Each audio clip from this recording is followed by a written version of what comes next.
Journalist అడిగినా పట్టించుకోరు. అక్కడ ఆయన ఇర్రెస్పాన్సిబుల్ గా మాట్లాడతారు, ఇక్కడ మీరు అంతసేపు జగన్మోహన్ రెడ్డి గారు సెక్యూరిటీ ఇంపార్టెంట్.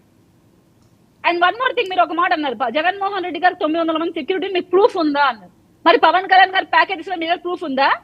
పొద్దుస్తమానం ఈ స్టేట్మెంట్ 5 ఏళ్లు పాటించారు మీరు, మీ అధికార ప్రతినిధులు, అలాగే మీ క్యాడర్ మొత్తం including Jaganmohan Reddy.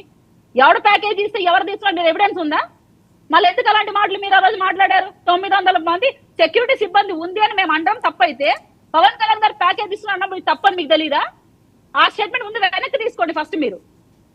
One more thing sir, Jaganmohan Reddy గారు బతికే ఉన్నారు అని చెప్తున్నారంట. జగన్మోహన్ రెడ్డి గారు బతుకున్నారంటే అర్థం ఏంటంటే ఆయన్ని ప్రశ్నించండి అయ్యా, ఆయన ప్రభుత్వంలో జరిగిన అవినీతి కదా, ఆయనే కదా జవాబు చెప్పాలి, ఆయన మినిస్టర్లే కదా అవినీతికి పాల్పడ్డారు, ఆయన ఎమ్మెల్యేలే కదా అవినీతికి పాల్పడ్డారన్న ఇంటెన్షన్ అది. అంతేగాని జగన్మోహన్ రెడ్డి గారికి హాని కలిగించండి, ఆయన్ని రాజకీయాల్లో కాదు ప్రతికుండా కూడా చెయ్యండి అని కాదు.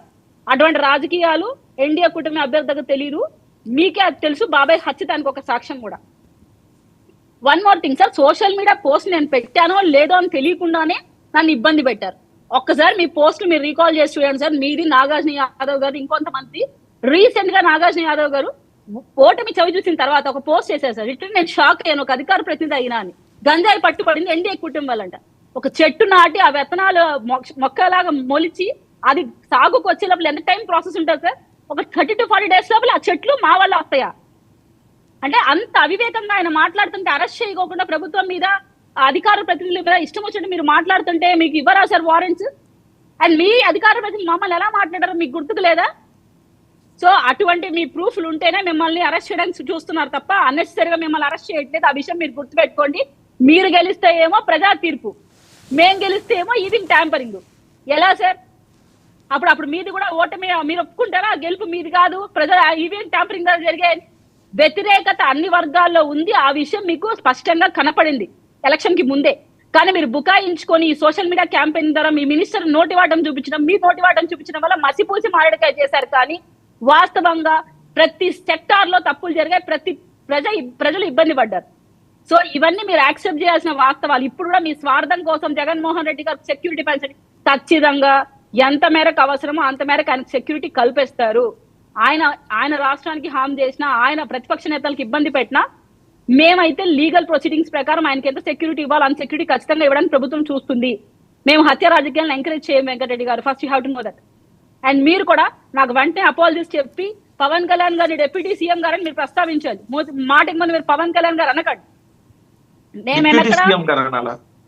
అవునండి, ఇంకేంటి? ముఖ్యమంత్రిగా జగన్మోహన్ రెడ్డి గారు ఉన్నప్పుడు, కీర్తన గారు 1 second లేదు, ముఖ్యమంత్రిగా జగన్మోహన్ రెడ్డి గారు ఉన్నప్పుడు ఏ జగన్, ఓయ్ జగన్, ఈ కారు కోతలు కూసింది మీ పవన్ కళ్యాణేనమ్మా. అప్పుడు నేను వద్దులే, మహిళ కదా ఎక్కువ మాట్లాడకూడదు, మళ్ళీ దానికి మళ్ళీ అట్ట లేదా అజయ్ గారు ఇదే ఊరకు మళ్ళీ రచ్చ చేస్తారు. కానీ ఏ జగన్, ఓయ్ జగన్ ముఖ్యమంత్రిగా ఇప్పుడు చంద్రబాబు నాయుడు ఇచ్చిన ముష్టితో డిప్యూటీ సీఎం అయ్యాడు. మేము ప్రజల ఓట్లతో ముఖ్యమంత్రి అయ్యాం. కీర్తన గారు, మీరు ప్రజల ఓట్లతో ముఖ్యమంత్రి కాలా? వినండి ఒక్క నిమిషం. మీరు ప్రజల ఓట్లతో ముఖ్యమంత్రి కాలా? చంద్రబాబు నాయుడు వేసిన ముష్టితో ఉప ముఖ్యమంత్రి అనే ఒక ట్యాగ్ ఇచ్చాడు చంద్రబాబు నాయుడు, ఇచ్చాడు ఆ ముష్టి మీకు. ఉప ముఖ్యమంత్రి అనాలా?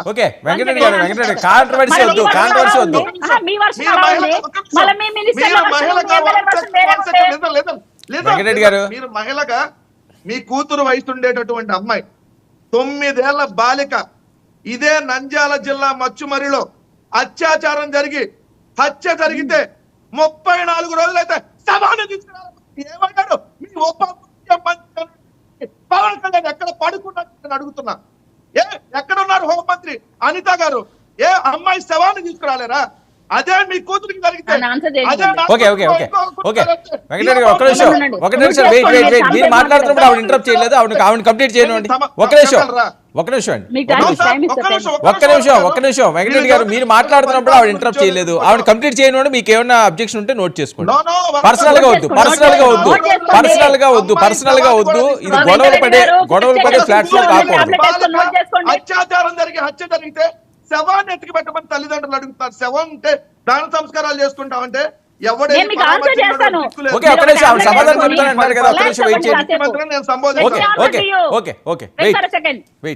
వెంకటరెడ్డి గారు ఒక ఎంక్వైరీ అనేది ఉంటది, ఒక ప్రాసెస్ అనేది ఉంటది ఎన్ని రోజులు? సెక్టర్ లో.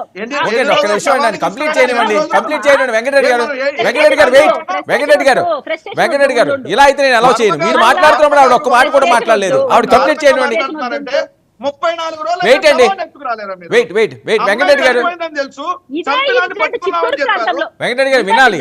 వెంకటరెడ్డి గారు ఏంటంటే